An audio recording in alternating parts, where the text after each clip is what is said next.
In today's video, I'm going to teach you how to navigate through Tableau's analytics pane to effectively use Quartiles, and we'll get it done in just 5 minutes. So let's dive right in.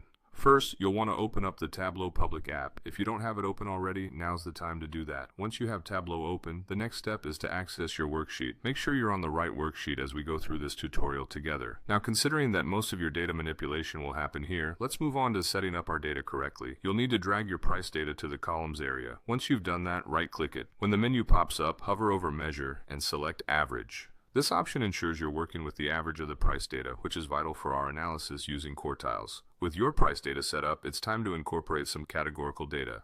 Drag the room type field to rows. This action structures your data by room type, making comparisons clear when we visualize the data further. To add another dimension of clarity, drag room type again, but this time drop it onto the color shelf. Doing this will not only differentiate each room type visually, but will also make your chart more engaging and easier to interpret.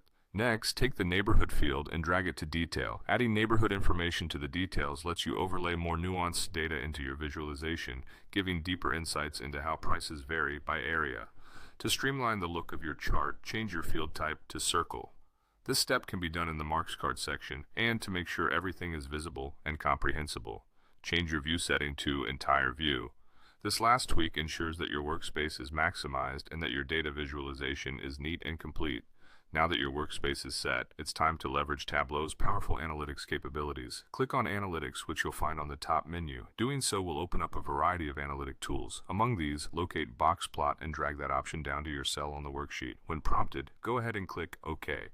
This step is where the magic happens, and box plots are key as they break down your data into quartiles, offering valuable insights into the data's distribution, including median values and any potential outliers. And there you have it. You've effectively used Tableau's analytics pane to set up quartiles in your data set. By adjusting these visual elements, you can enhance how data is interpreted, providing a strong base for data-driven decision-making. Thanks for joining, and see you next time.